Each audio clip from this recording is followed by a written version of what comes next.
Habang sinisimulang hasain ni Leping ang kanyang ginawang kutsilyo, ay sinabi niya na kailangang pakinggan nilang mabuti ang mga bagay na kanilang ginawa. Kasunod nito, ay buong seryoso niyang ipinagpatuloy ang paghahasa ng kanyang ginawang kutsilyo.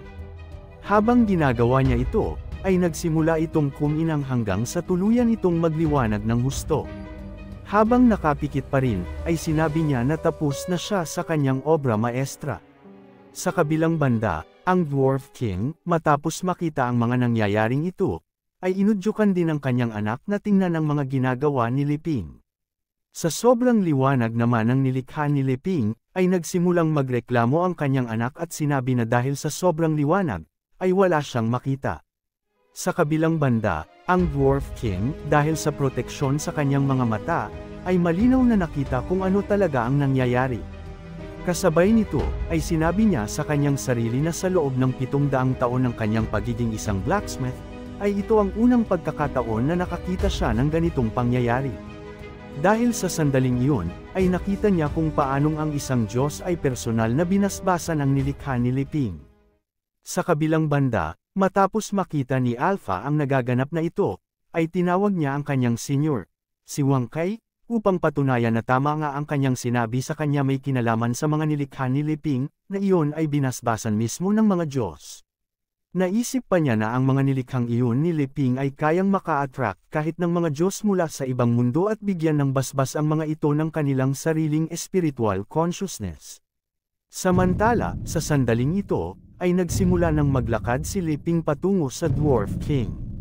Matapos siyang makalapit dito, ay hindi namalayan ng Dwarf King na siya ay napaatras. Ngunit ngumiti lamang si Leping sa kanya at nakisuyo na suriin ang kanyang nilikha. Kalaunan, ay nanginginig pang kinuha ng Dwarf King ang kutsilyong ginawa ni Leping at sinabi na susuriin na niya ito. Kasunod nito, ay ginamit na niya ang kanyang appraisal skill at agad na sinuri ang kutsilyo sa pinakamataas na magnification level nito na 10,000 beses. Ngunit sa kabila nito, ay wala siyang nakitang kahit anong irregularidad dito. Sa halip, ay naisip niya na kahit na 10,000 beses na niyang imimagnify ito, ay napakakinas pa rin ng pagkakagawa nito. Nagduda tuloy siya kung may sira na ba ang item na kanyang ginagamit sa pag-appraise ng kutsilyo. Ngunit kalaunan, ay isinantabi na lamang niya muna ang tungkol dito at sinuri kung mayroon bang special effect ang nilikhang ito ni Leping. Matapos namang gawin ito, ay nakita niya ang mga impormasyon nito, at na ito ay isang table knife na ginawa mismo ni Leping at mayroong special effect na kill with one hit. Matapos namang mabasa ang special effect nito, ay tumayo ang lahat ng buhok ng Dwarf King sa labis na pagkagulat. Hindi siya makapaniwala na kayang pumaslang ng napakaliit na kutsilyong ito sa isang tama lamang. Kasabay nito, ay naisip din niya na hindi na ito maituturing na isang ordinaryong S-class lamang, o kahit pa nga isang super S-class, dahil maituturing na itong isang artifact na nagmula mismo sa mga Diyos. Dahil naman sa mga nakakagulat na mga natuklasan niya tungkol sa nilikha ni Leping, ay napaisip siya at sinabi sa kanyang sarili na ang sekreto ni Leping sa pagbuo ng artifact na ito ay ang kanyang ginamit na hasaan. Dahil dito, ay agad siyang lumapit sa hasang ginamit ni Leping at sinuri ito. Habang sinusuri naman niya ito ng malapitan, ay sinabi niya sa kanyang sarili na marahil ay mas mataas na klase pa ang bagay na ito kaysa sa kanilang ginagamit na heavenly color ore. Ngunit sa sandaling lapitan niya ito ng kanyang daliri, ay agad itong nawasak. Kaya dahil dito, ay napagtanto niya na ito ay isang ordinaryong hasaan lamang.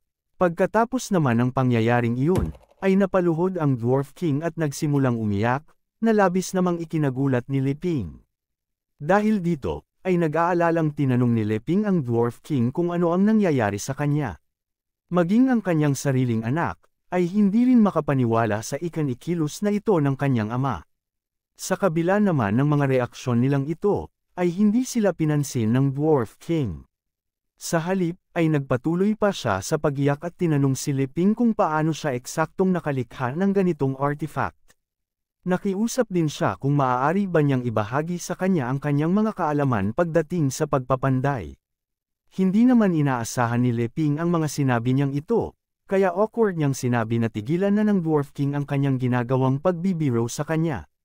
Kasabay nito, ay naisip niya na ang ginagawang pagbibirong ito ng Dwarf King ay masyadong hindi kapanipaniwala. Dahil ang kanyang ordinaryong paraan ng pagpapanday, ay hindi may kukumpara sa mga dwarfs.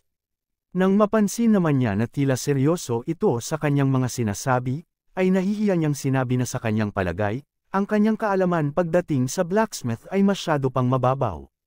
Kasabay nito, ay naisip din niya na marahil kaya ginagawa ito ng Dwarf King, ay dahil sa presensya ni Elizabeth. Kaya ang mga kilos nito, ay masyadong exaggerated. Ngunit iba naman dito ang nakikita ng Dwarf King. Dahil sa sandaling iyon, ay narinig niya na sinabi ni Leping na kailangang gamitin ng mga dwarf ang kanilang mga puso sa pagpapanday. Habang namamangha naman ang Dwarf King sa kanyang mga narinig, ay nagsimulang magliwanag sa kanyang paningin si Leping, na parabang nakakita siya ng isang Diyos na ngayon ay nagbibigay ng mahalagang aral sa kanya. Samantala, si Elizabeth, matapos makita ang mga nangyayaring ito, ay nagsimulang mapangiti. Sinabi niya na, mas mabuti na turuan ang isang tao na manghuli ng isda kaysa bigyan ito ng isda. Dahil sa sandaling iyon, ay tinuturuan ni Leping ng mahalagang aral ang mga dwarfs tungkol sa totoong kahulugan ng kapangyarihan nito may kinalaman sa mga batas ng mundong ito. Dahil dito, ay lalo siyang naging proud sa kanyang boyfriend na si Leping. Sa kabilang banda, nang marinig ng Sword Saint ang mga sinabi ni Elizabeth, ay namangha siya sa kahusayan na pinapakita ng legendary hero. Kasunod nito, ay lumipat ang eksena sa labas ng Holy Mountain ng mga dwarves, sa isa sa kanilang mga tren. Habang nagtitipon dito ang grupo ni Leping at ang Dwarf King, dito ay ipinaliwanag ng Dwarf King na ang tren na ito ang siyang nagtatransport ng kanilang mga ores direkta sa kingdom ng Aristotle. Sinabi din niya sa Demon Queen na bilang mga transport officers ng tren na ito, ay mayroon na silang permiso na makapasok sa loob ng Royal City. Ngunit pagkasabi nito, ay nagtatakang tinanong ng Dwarf King kung bakit hindi na lamang sila mag-teleport papunta sa Kingdom of Aristotle. Dahil kung gagamitin pa nila ang tren, ay aabutin sila ng 2 araw bago makarating doon. Agad namang sumagot si Leping at sinabi na hindi naman sila nagmamadali, at ang importanteng isyu ngayon ay ang maramdaman ng Kingdom of Aristotle ang kanilang goodwill. Sa pagkarinig naman nito, ay kinabahan ang Sword Saint at napatanong. Damdamin ang kabutihang loob ng legendary hero. Sana naman ay huwag gumawa ng kanilang ikakapahamak ang mga nasa kaharian ni Aristotle. Sa kabilang banda, ang elder ng mga dwarves na si Brian ay nagpaalala din na maraming mga bandido sa daan patungo sa Kingdom of Aristotle, at ang ilan pa nga nilang mga tren ay napagnakawan ng mga ito. Kaya nakiusap siya sa legendary hero at sa Demon Queen na mag-ingat. Wala namang pakialam si Elizabeth sa mga sinasabi nilang ito. At sa halip, ay tinanong si Leping kung ano ang magiging hapunan nila mamayang gabi, dahil 2 araw pa ang itatagal ng kanilang biyahe, maging si Leping ay binaliwala din ang kanyang mga sinabi, at sa halip, ay masayang sinabi kay Elizabeth na marami siyang dalang mga ingredients, kaya kahit anong gustuhin ng kanyang pinakamamahal, ay pwede niyang kainin. Agad din namang ngumiti si Elizabeth pabalik at sinabi na kahit ano pa ang lutuin ni Leping, ay kanyang kakainin. Sa kabilang banda, matapos maramdaman na dined na siya ng 2, ay awkward na naisip ng elder na mukhang ang kanyang mga paalala ay hindi na kinakailangan, dahil ang 2 ito ay ang mga pinakamalakas sa kanilang mundo. Uy Lods, sandali lang, nai-enjoy mo ba tong video? Kung oo, baka gusto mong suportahan ang channel sa simpleng paraan, walang dagdag gastos sa'yo. May TikTok affiliate link tayo sa comment section at description. Pag-click mo ng link, visit mo lang showcase ko, at kung may magustuhan ka, at bibili ka naman talaga gamitin mo na, yun, malaking tulong yan para makagawa pa tayo ng mas maraming content. Don't worry, wala yan dagdag sa price mo, at kung wala naman dyan ang hinahanap mo, message mo lang ako para i-add natin. Salamat idol, balik na tayo sa video. Samantala, ang Dwarf King, na ngayon ay hawak pa rin ang kutsilyong nilikha ni Leping, ay nagsabi, Lord Legendary Hero, talaga bang ibinibigay mo ang ganito kaalagang bagay sa aming Dwarf Kingdom? Awkward namang tumawa si Leping at sinabi, sabihin na lamang natin na iyon ay regalo ko na sa inyo, kaya tanggapin niyo ito ng buong puso. Kasabay nito, ay naisip niya na talagang ang presensya ni Elizabeth ay nagpapangyari sa mga ito na magpakita ng sobrang respeto sa kanya bilang kanyang boyfriend. Kaya ganito na lamang ang pagtrato nila sa kanya. Habang iniisip naman niya ito, ay biglang nagsalita ang Dwarf King at idineklara na dahil sa kutsilyong ito, ay simula ngayon, ang forging ng kanilang Dwarf Kingdom ay mas lalo pang tataas patungo sa bagong level. Kasunod nito, ay lumuhad siya sa harapan ni Leping at inutusan pa ang kanyang anak na si Brian na lumuhad kasama niya, na agad din namang sumunod. Pagkatapos, ay isinigaw nila, "Lord Legendary Hero, ikaw ang panghabang buhay na forging god ng aming Dwarf Kingdom." Dahil naman sa ginagawa nilang ito, ay nagpanik si Leping at agad na sinabi sa kanila na itigil ang kanilang ginagawa, dahil hindi naman na nila kailangang gawin ang mga bagay na ito. Samantala, ay narinig nila si Alpha na tumawag sa kanila at sinasabing malapit nang umalis ang tren. Sa pagkarinig naman nito, ay inaya na ni Elizabeth si Leping na sumakay sa tren, upang sa gayon, ay maaga silang matapos at makauwi na sa kanilang bahay. Agad namang sumang-ayon si Leping sa sinabi niyang ito, kaya inilabas na ni Elizabeth ang kanyang pakpak. At habang lumilipad sila patungo sa sasakyan nilang tren, ay nagpaalam na sila sa Dwarf King, sa anak nito na si Brian, at sa Sword Saint. Pagkatapos, ay makikitang nagsimula ng maglakbay ang tren paalis sa Dwarf Kingdom. At sa gitna nito, ay makikitang malambing na nakaupo sa isa sa mga bagon ang magkasintahang si Leping at ang Demon Queen. Habang malambing namang nakasandal si Elizabeth sa balikat ni Leping, ay tinanong niya kung ano ang kanyang iniisip ngayon. Kasabay nito, ay naisip din niya na kapag natapos na ni Leping ang kanyang pagte-training sa mga puwersa sa mundong ito, at naibalik na ang kapayapaan, ay maaari na silang mamuhay ng mapayapa sa kanilang sariling mundo. Bilang tugon naman sa tanong niya, ay tinitigan siya ni Leping at sinabi, "Elizabeth, mayroon talaga akong gustong malaman." Bahagya namang nabigla si Elizabeth sa biglaang kilos na ito ni Leping, kaya kinakabahan niyang tinanong kung ano yun. Kasunod nito, ay biglang inihiga ni Leping si Elizabeth, at habang nasa ibabaw, ay tinanong niya, "Ano kaya ang magiging resulta sa kombinasyon ng technology na kumakatawan sa akin at magic na kumakatawan sa iyo kung pagsasamahin natin ito?" Dahil naman sa tanong niyang ito, ay maging ang tren ay nagbuga ng usok na korteng puso at ng inag sa sobrang kilig sa ginagawa ng dalawang ito sa ibabaw niya. Sa kabilang banda, si Elizabeth ay namula ng husto at napatanong kung talaga bang gagawin nila ang ganitong bagay sa ibabaw ng tren. Ngunit ang lahat ng ito, ay imagination lang pala ni Elizabeth. Dahil ang tinutukoy pala ni Leping ay ang tungkol sa sinabi sa kanya ni Annie tungkol sa Kingdom of Aristotle, kung saan ay pinagsasama nila ang technology at magic. Samantala, si Elizabeth, na hindi pa rin makawala sa kanyang imagination, ay sinabi na kung gusto talaga niyang gawin iyon, ay papayag siya. Ngunit hindi ito napansin ni Leping, at sa halip, ay nagpatuloy lamang siya at sinabi na matagal na niyang gustong makapunta sa Kingdom of Aristotle, kaya excited siya na magagawa na niya ito ngayon. Dahil naman dito, ay disappointed na tinanong ni Elizabeth kung ano naman ang masasabi niya tungkol sa kanya. Bilang tugon, ay hinawakan ni Leping ang kanyang kamay sa kasinabing, "Siyempre, marami akong gustong sabihin sa iyo, ngunit gusto ko sanang sabihin ang lahat ng iyon pagkalipas ng 1 buwan, sa araw ng ating anibersaryo."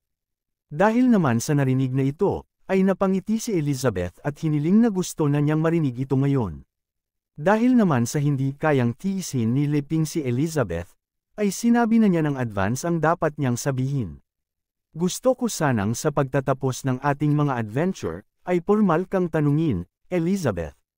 Ngunit bago pa niya matapos ang kanyang sasabihin, ay isang atake ang direktang tumama sa tren na kanilang sinasakyan, na nagdulot ng sunod-sunod na pagsabog at ang malakas na pagyanig ng buong tren.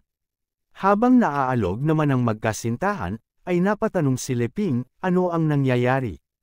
Si Elizabeth naman, na ngayon ay bad trip dahil sa pagkasira ng kanilang moment, ay matalim na tiningnan ang pinanggalingan ng pag-atake. Dito, ay nakita niya ang ilang mga bandido na nakasakay sa lumilipad na mga sasakyan. "Habang nandito kami, huwag niyo nang isipin na makakapag-deliver kayo ng kahit isang bato patungo sa Kingdom of Aristotle." Sigaw ng isang matabang bandido. Tumawa naman ang kasama nito at inudyukan pa ang kanyang mga kasama na muling atakihin ang tren. Kasunod nito, ay nagsimulang magpaikot-ikot sa paligid ng tren ang mga bandido at pagkatapos ay nagpakawala ng panibagong mga atake. Ngunit bago pa ito tumama, ay ginamit ni Elizabeth ang kanyang kapangyarihan upang pasabugan ang mga atake nilang ito. Matapos namang masaksihan ni Leping ang mga nangyayaring ito, ay napasigaw siya, sinasabing hindi niya inaasahang makakatagpo talaga sila ng mga bandido. Ngunit sa kabila nito, ay nakiusap siya kay Elizabeth na huwag masyadong maging malupit sa kanila at mag-iwan ng buhay, dahil mayroon siyang gustong itanong sa kanila. Agad namang sumang-ayon si Elizabeth sa kanya, kaya idinagdag pa ni Leping na kung maaaresto nila ang mga bandidong ito, na kalimitang ninanakawan ang mga minahan ng Kingdom of Aristotle, ay mas mararamdaman ng mga ito ang kanilang sinseridad. Pinakalma naman siya ni Elizabeth at sinabi na hindi niya kailangang mag-alala. Ngunit sinabi rin niya na kung ang mga ito ay may kinalaman sa Dark Guild, ay ibang usapan na iyon. Kasabay nito, ay naisip niya na pagkalipas ng isang araw, ay madyay gising na si Emilia, at kapag nangyari iyon, ay tuluyan na niyang wawasakin at buburahin sa mundo ang Dark Guild. Habang nasa gitna naman ang kanilang pag-uusap, ay makikitang tumatakbo patungo sa kanila si Alpha at ang munting aso, at hinihiling sa dalawa na itigil kung ano man ang kanilang gagawin. Matapos namang makalapit sa kanila, ay agad na tinanong ni Leping si Alpha kung ano ang problema. Agad namang tumugon ito at sinabi sa kanyang big brother na ipaubaya na sa kanya ang mga maliliit na bagay na katulad nito. Nag-aalala namang tinanong ni Leping kung okay lang ba talaga ito sa kanya. Agad namang kinumpirma ito ni Alpha at sinabi pa nga na bilang ang totoong Holy Sword, ay pagkakataon naman niya para ipakita ang kanyang totoong mga kakayahan. Habang nag-uusap naman sila, ay nagkomento ang matabang bandido at sinabi na ang mga escort officers ngayon ay hindi mga dwarves, kaya napatanong siya kung nag-hire ba ang mga ito ng bounty hunter. Tumawa naman ang isang bandido at nagtanong, kung bounty hunter ang mga ito, pwede ko bang patayin sila? Nagkomento naman ang isa sa kanilang kasamahan na nasa likuran at sinabi, ang mga taong ito ay masyadong malakas, dahil nagawa nilang mawasak ang ating mga espesyal na bala gamit lamang ang kanilang magic. Sa pagkarinig naman ng sinabi niyang ito, ay napalingon ang mga bandido at tinawag ito na kanilang leader, saka tinanong kung ano ang kanilang gagawin. Ang taong ito pala ay ang leader ng Flying Fish Bandits na si Pythias. Kasunod nito, ay nag-utos siya sa kanila na huwag na lamang pansinin ng mga escort at sa halip, ay i-focus ang lahat ng kanilang mga atake patungo sa mismong makina ng tren, at kapag nasira na nila ito, ay aalis na sila. Matapos namang marinig ang utos, ay agad na pamwesto ang mga ito at nagtungo sa unahang bahagi ng tren. Nang makita naman ni Leping ang ginagawa nilang ito, ay napamura siya at sinabi, kaya pala pumupunta ang mga ito sa unahan, ay upang wasakin ang makina ng tren. Dahil naman sa sinabing ito ni Leping, ay kumpiyansang sinabi ni Alpha na ipaubaya na ang maliit na bagay na ito sa kanya. Dito na po nagtatapos ang pinakabagong chapter. Kung nagustuhan ninyo ang episode na ito, paki-comment naman ng heart at paki-like na rin, malaking tulong na yan para sa channel. At kung nagawa na ninyo, maraming salamat sa inyong suporta, hanggang sa susunod na episode, mga Lods!